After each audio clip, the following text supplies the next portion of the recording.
Ash, it's good to have you. Course tester extraordinaire. Now, listen, for those of you that don't know your background, we've never seen you on the UK show, but you have competed Ninja Warrior, and you are about one of the single hardest training sort of ninja sport athletes I know. So give me a 2-minute, how do you become this ninja super fan? I did actually compete on Ninja Warrior UK just in the first series. You might not have recognized me then, though, because I didn't look anything like I didn't know you competed on the first series. You've never told me this. Really? So, yeah. I'm YouTubing it now. I mean, at that point, I could do a few pull-ups, so I thought it was the business, but I knew not health and fitness, so I didn't do very well. The balance obstacle threw me off, but thinking about it, I'd have never got past the obstacles that came after that, but it's just how it is, isn't it? You live and learn. So, all right, so I know you're a Sasuke super fan, to the point where I know you're a Japan super fan. You speak Japanese, you sort of live and breathe the culture. So when you did series 1 compared to now, right, your form now, how many worlds apart are we? Because I don't see you struggle.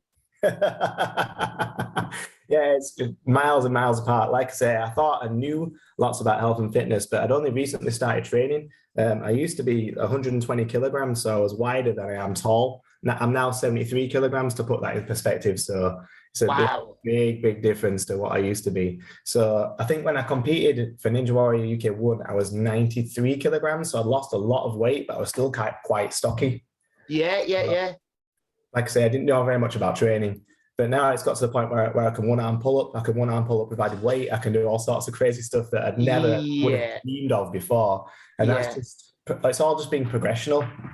You know what? And for anyone that doesn't know ninja sport, I urge them, and I'm going to put both of your Instagram handles in this as well. But I urge anyone, if anyone ever says, "Oh, you're not the right build, shape, size to do ninja," just go watch Ash's channel.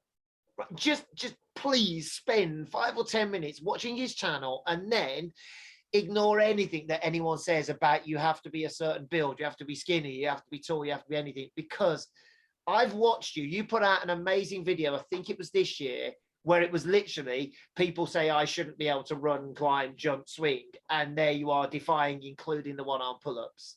Yeah, and the comment is, you're too big for that. You're too big to climb. You're too big for ninja, speaking in terms of being muscular or... Yeah. That sort of effect. You are definitely not. So we know you have pedigree, and we definitely know you have the talent. So talk to me about testing. Well, now be careful. Tell me what you can tell me about testing. So what happens when you're called to be a tester? How much time do you get? I've seen a few of your behind the scenes videos, but they're always an obstacle at a time. So what's the deal? What are you asked to actually do? It was a rather interesting whirlwind of a story, I'll be honest. So I applied for the show like everybody else. I heard absolutely nothing for months. I was getting really worried. And I got an email of, oh, yes, I'm in. I opened the email and it said, would you like to come and do the park opening for Ninja Warrior UK Liverpool? Oh, yes. Okay, we'll do that. And then I got another email. I thought, oh, this is it. I'm in now. And it said, the day after Ninja Warrior Liverpool is the birthday party for Ninja Warrior UK Leeds. Would you be interested in doing that?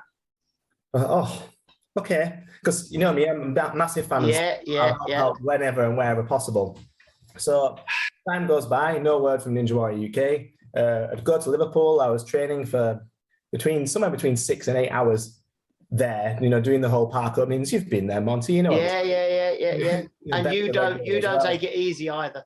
No, we go full out because, one, we get to train for free. Amazing. And two, we've got to show people how it's done. We've got to hold, right? So there's somewhere between 6 and 8 hours at Liverpool. The next day, another 6 and 8 hours doing the whole same thing again at Ninja Warrior Leeds. And I was absolutely ruined. I felt like I was made out of cardboard. All my limbs are falling off. My hands are in pieces. And I sit down at the table. It's Friday night. I have pizza in one hand and a beer in the other. And the phone rings. I look down and I'm like, oh, no. I know what this call is.